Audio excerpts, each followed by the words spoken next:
আজকে থাকছে আমার সকালের ব্যস্তময় সময়ের কিছু অংশের সাথে থাকছে সকালের নাস্তায় বুটের ডালের স্পেশাল একটি রেসিপি। পুরো ভিডিওর সাথে থেকো।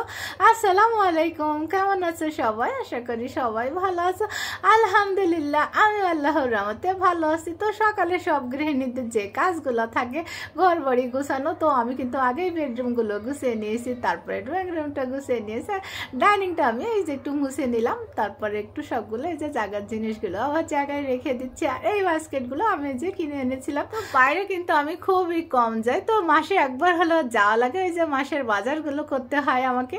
তো যাই হোক, পাশে এই যে বেস্ট বাই থেকে 3টি বাস্কেট আমি এনেছিলাম। তো এটা এনেছি আমি যে পানির বোতলগুলো রাখবো, তা আর এই ফুলের বাস্কেটটা কিন্তু আমি ফল রাখবো বলে আনিনি, আমার সুন্দর একটা ফুলের বাস্কেট আছে। আর এটা এনেছিলাম আমি মূলত এই যে মাটির শোপিসগুলো রাখবো এই জন্য। তো অনেক ধুলা পড়ে গিয়েছিল, এই জন্য আমি একটু মুছে সুন্দর করে আবার গুছিয়ে রাখলাম। তো এটা থাকে আমার সেন্টার টেবিলের এই যে নিচে থাকে। তো এই যে আমি আবার জায়গায় জিনিস সব কিছু সুন্দর করে আবার জায়গায় রেখে দিলাম।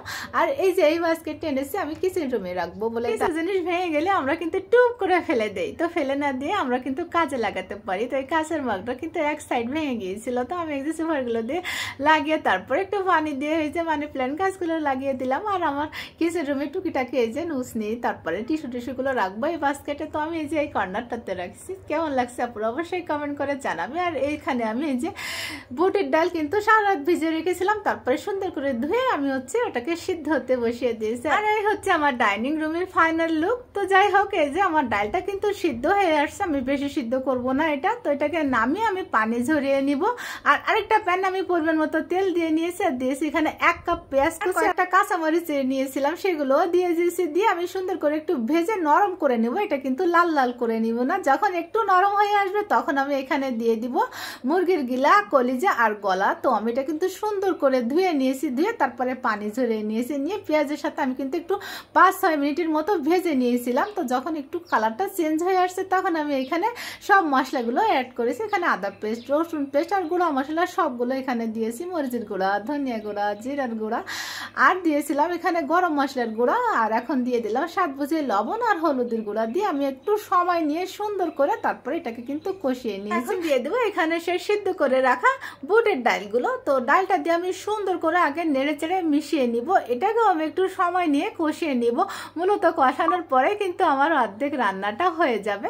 তো এই যে আমি কিন্তু ঢাকনা দিয়ে ঢেকে তারপরে কষিয়ে নিয়েছি। ফাঁকে ঢাকনাটা তুলে কিন্তু আমি আরো 2-3 বার নেড়ে চেড়ে দিয়েছিলাম। তো আমি আবারও একটু নেড়ে চেড়ে তারপরে সবকিছু মিশিয়ে ঢাকনা দিয়ে ঢেকে আবারও একটু আমি কষিয়ে নিয়েছিলাম। আর এই পর্যায়ে ঢাকনাটা তুলে আমি কিছু গোটা গরম মশলা দিয়েছিলাম। খুব সুন্দর করে নেড়ে চেড়ে একটু সময় নিয়ে তারপরে কষিয়ে নিয়েছিলাম। যখন একটু তেল চলে আসছে কড়াইয়ের গা ছেড়ে, তখন আমি এখানে দিয়ে দিব গরম পানি। অবশ্যই গরম পানিটা দিবে তোমরা। তো আমি এই যে পরিমাণ মতো গরম পানি দিয়েছি, দিয়ে তারপরে নেড়ে চেড়ে আমি সবকিছু মিশিয়ে ঢাকনা দিয়ে ঢেকে এটাকে রান্না করে। যখন ডালটা একটু সিদ্ধ হয়ে আসবে, মাখো মাখো ঝোল আসবে, তখন কিন্তু আমার রান্নাটা হয়ে যাবে। তো ডালটা কিন্তু একদম মানে সিদ্ধ হয়ে গলে গলে যাবে না, একটু মানে আস্তে থাকবে, একটু গলে যাবে। এই পর্যায়ে আমি কিন্তু নামিয়ে নিব। তো এখন আমি দিয়ে দিচ্ছি এখানে 1 চামচ গরম মশলার গুঁড়া। দিয়ে আমি একটু নেড়ে চেড়ে মিশিয়ে নিয়েছি। আর এখন দেখো ঝোলটাও ঠিক আছে, এই যে একটু মাখো মাখো ঝোল থাকবে। তো আমি কিন্তু নামিয়ে নেব। আর আমি একটু এই যে পরোটা আর রুটি ভেজে নিয়েছিলাম, এটা মূলত আমরা সকালের নাস্তা করব। আমি একটাই পরোটা ভেজেছিলাম আর